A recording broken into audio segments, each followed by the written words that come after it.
Bonjour chers internautes IGF1.5, nous avons le plaisir de recevoir aujourd'hui pour votre émission 13 minutes pour convaincre M.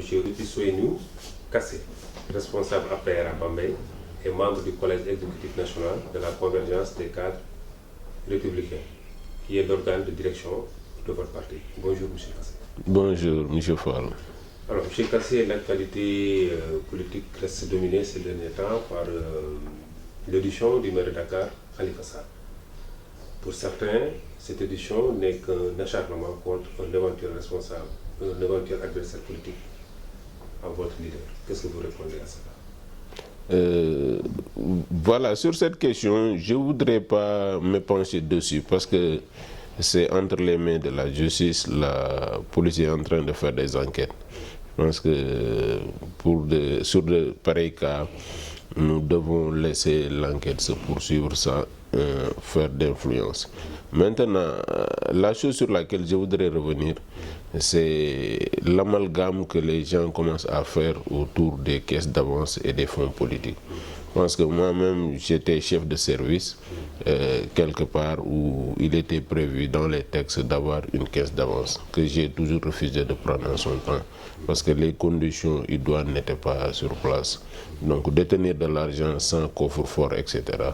Donc la caisse d'avance, c'est pour faire face à des dépenses urgentes, pour que le service public ne soit pas interrompu.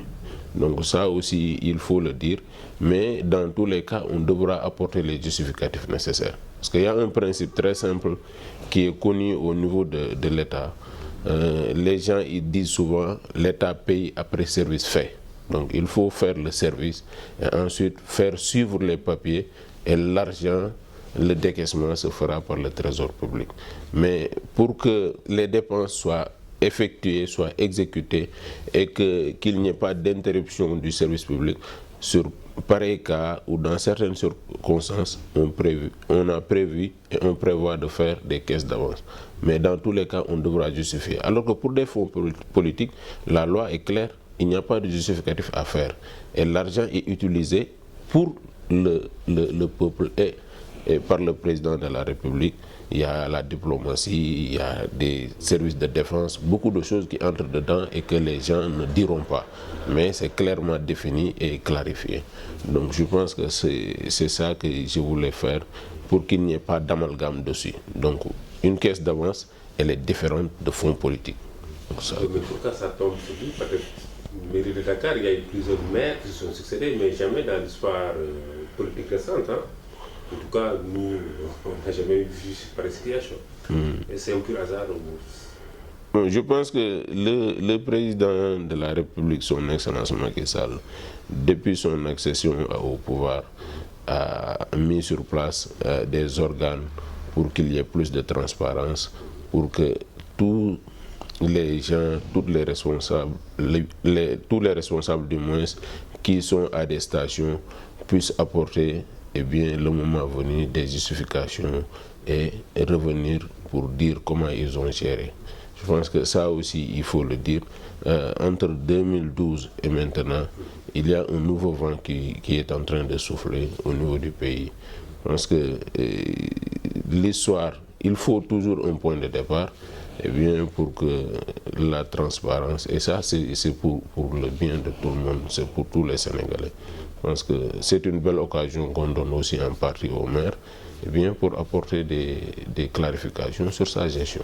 Je pense que ça aussi, il faut le dire. Ouais. L'autre point essentiel aussi de l'actualité, c'était les violences notées ces derniers temps au sein de votre parti. Alors, comment est-ce que vous avez vécu cette situation en tant que responsable, membre de l'organe de direction de ce parti?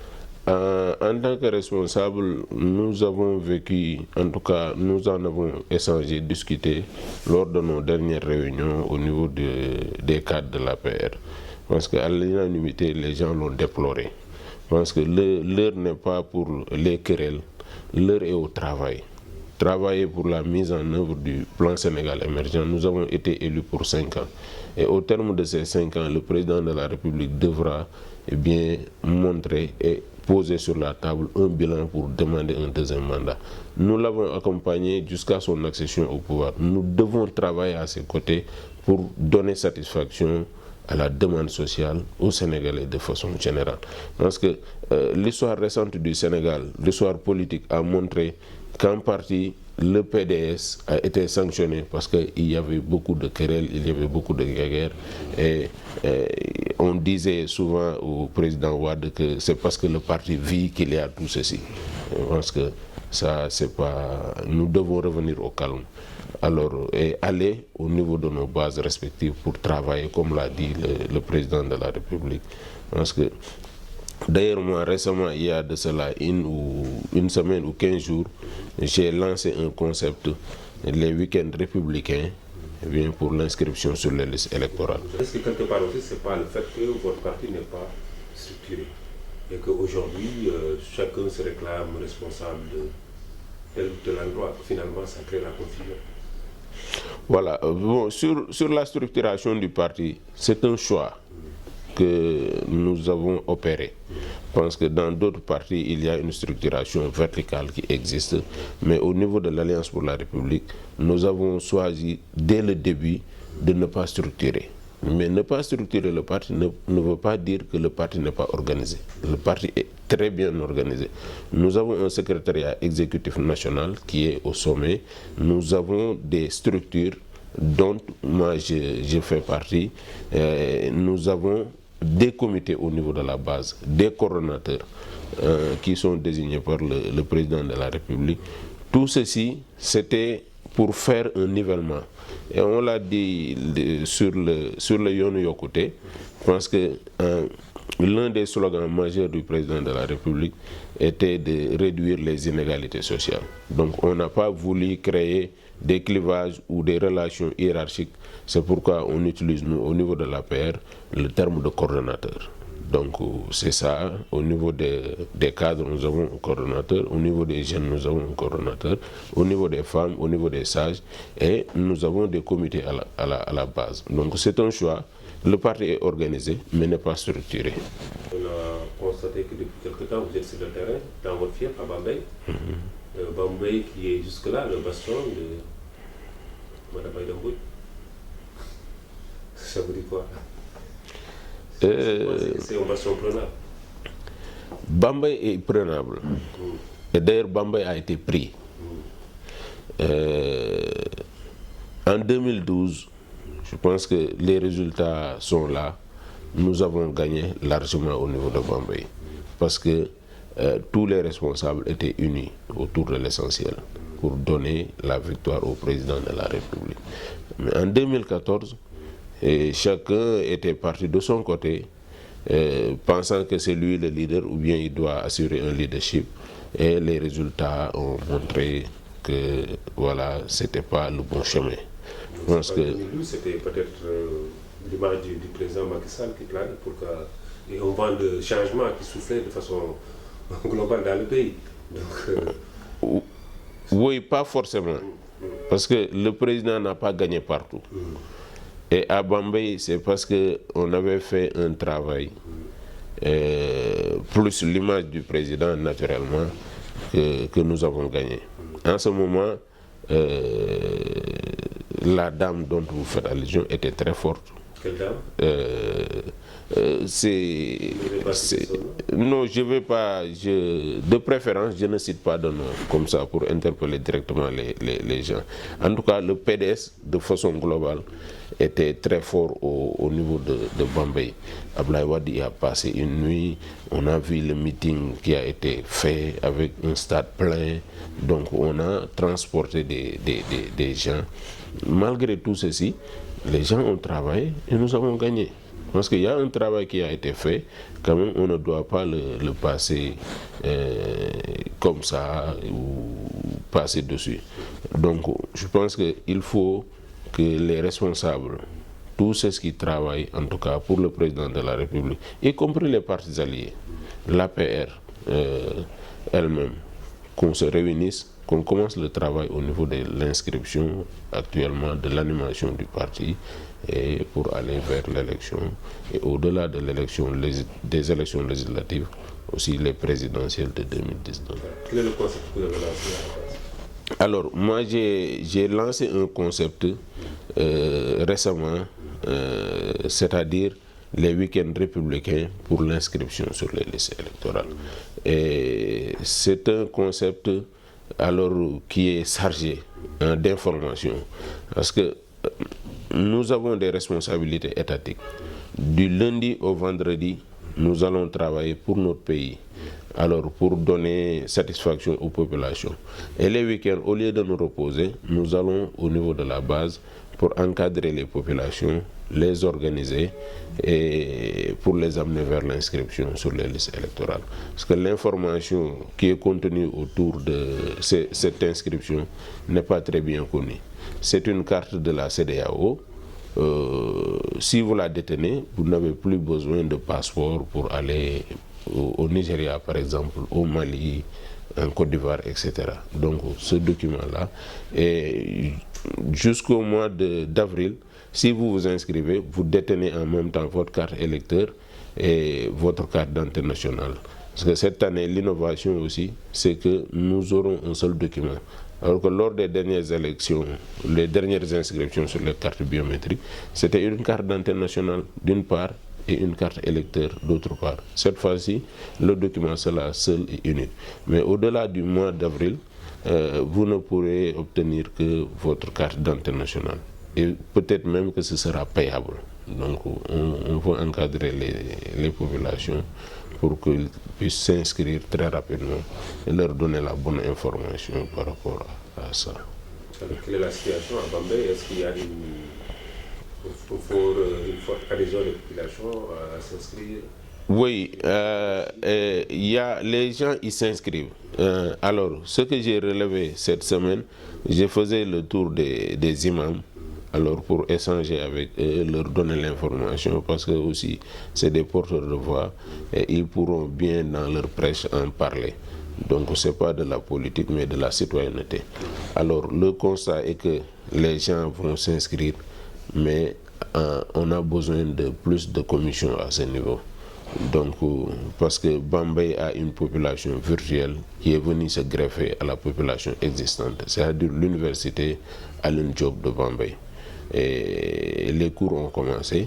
Les étudiants qui sont là-bas, qui ne se sont pas encore déjà inscrits, devraient faire leur inscription au niveau de Bambey. Donc on a besoin de plus de commissions, parce que les gens prennent beaucoup de temps, viennent sur place. Je pense que c'est ça. Et je vois que le ministère de l'Intérieur est en train aussi de faire beaucoup d'efforts. Alors nous encourageons ces efforts, mais demandons encore plus de commissions. Donc voilà, pour Bambey. Voilà. La dernière question, c'est par rapport à l'opposition. La semaine dernière, il y a eu une rencontre entre le ministère de l'Intérieur et les partis politiques autour des questions électorales. Mais le débat a tourné essentiellement autour de la caution. Certains partis de l'opposition, notamment le PDS, pensent qu'il faut revoir cette caution qui est de 20 millions à 5 millions maximum, 3 millions minimum. Comment ça? Je pense qu'il y a quand même... l'histoire, elle est là, elle est récente. C'est le PDS même, quand il était aux affaires, le parti avait porté à ces sommes-là la caution. Les gens râlaient en ce moment, parce qu'au niveau de l'opposition, et nous, on s'était organisés pour payer la caution du président de la République. Si vous vous rappelez, elle était de 65 millions. Parce que chacun a mis son franc et on avait ouvert des comptes et je pense qu'on était même au-delà de ça. Parce qu'il y avait de l'engouement, il y avait de l'engagement autour du président de la République. Parce qu'entre 2012 et maintenant, beaucoup de choses n'ont pas évolué. Alors, mais le ministre l'a clairement rappelé, ça ne dépassera pas 20 millions. Parce que aussi, pour une opposition qui veut représenter son pays, et on les connaît aussi, bon, ils ont été aux affaires, certains même sont d'anciens banquiers, ils ont beaucoup d'argent, je ne pense pas que ce soit vraiment un blocage pour eux, donc je ne le pense pas. C'est une manière de dire qu'on les accuse d'avoir planqué des fonds. Non, du tout. Moi, je suis très respectueux de ces gens-là. quoi qu'ils sont dans l'opposition aujourd'hui. Je pense que c'est des Sénégalais comme moi qui ont servi leur nation. Alors ils peuvent trouver de l'argent, mais je ne voudrais pas accuser comme ça sans avoir les preuves. Alors je pense que voilà, c'est ça que je pouvais dire à ce niveau. Parce que quand on est dans la politique, quand on est homme d'affaires aussi, on a des relations, on a des sympathisants, etc. Donc je ne voudrais pas accuser comme ça à tort ou bien sans avoir des preuves d'honnêtes personnes, d'honnêtes citoyens. Parce que je ne voudrais pas qu'on le fasse aussi pour ma modeste personne. Voilà. Votre dernier mot, monsieur? Lancer encore une fois de plus un appel aux responsables de l'Alliance pour la République, aux partis qui composent aussi le Benno Bokk Yakaar, pour travailler à donner une majorité confortable pour les élections législatives prochaines au président de la République, pour qu'on puisse continuer à mettre en œuvre le plan Sénégal émergent. Nous sommes à la 2e année de mise en œuvre et les taux de croissance initialement fixés, l'objectif de 6,7, nous sommes à 6,5. Ça veut dire qu'on peut aller au-delà de ça. Donc il est important que cette majorité confortable soit acquise pour le président de la République, pour le bien du Sénégal, pour la stabilité du pays. Je pense que ça, c'est extrêmement important et c'est la seule chose qui vaille en mon sens. Donc nous sommes sur le terrain, nous travaillons bien pour ça. Merci. Merci, c'est moi qui vous remercie.